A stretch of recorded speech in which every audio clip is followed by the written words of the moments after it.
ఇక్కడికి వచ్చే ముందు క్షణం వరకు కూడాను ఇంత పెద్ద ఎత్తున భక్తులు వస్తారు, ఇంత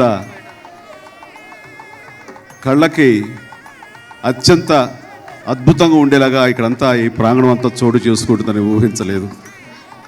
ఈ రోజున ఇక్కడ రావడం అంటే ఇది ఒక అదృష్టంగా నేను భావిస్తున్నాను.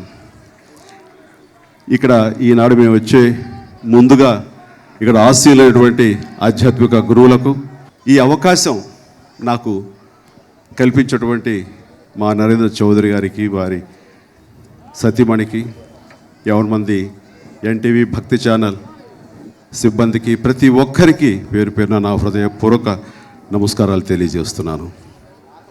ఎన్నో సంవత్సరాలుగా ఈ కోటి దీపోత్సవం ఎన్టీవీ వారు, భక్తి ఛానల్ వారి ఆధ్వర్యంలో జరుగుతూ వచ్చింది. కానీ మొట్టమొదటిగా ఇంత పరమ పవిత్రమైనటువంటి ఈ యొక్క కార్తీక మాసంలో ఇంత అత్యద్భుతంగా ఆ భగవంతుడు ఇక్కడ కొలువై ఉన్నాడా అనంత రీతిలో ఉన్నటువంటి ఈ పవిత్ర ప్రాంగణంలో నేను, నాతో పాటు నా సతీమణి సురేఖ వచ్చేందుకు అవకాశం కల్పించినటువంటి, ఆ రకంగా ఆహ్వానం పలికి ఈ యొక్క గొప్ప అవకాశం మాకు ఇచ్చేటువంటి ఎన్టీవీ చౌదరి గారికి ప్రత్యేకించి నేను వారికి సభాముఖం వారిని ధన్యవాదాలు తెలియజేసుకుంటున్నాను.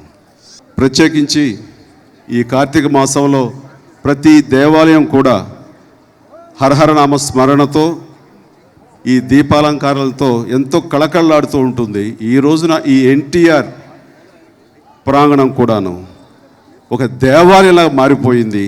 దానికి ప్రత్యేకించి ఈ యొక్క ఎన్టీవీ వారు చేస్తున్నటువంటి ప్రయత్నానికి, భక్తి ఛానల్ వారు చేస్తున్న ఈ ప్రయత్నానికి మనస్ఫూర్తిగా నేను అభినందిస్తున్నాను.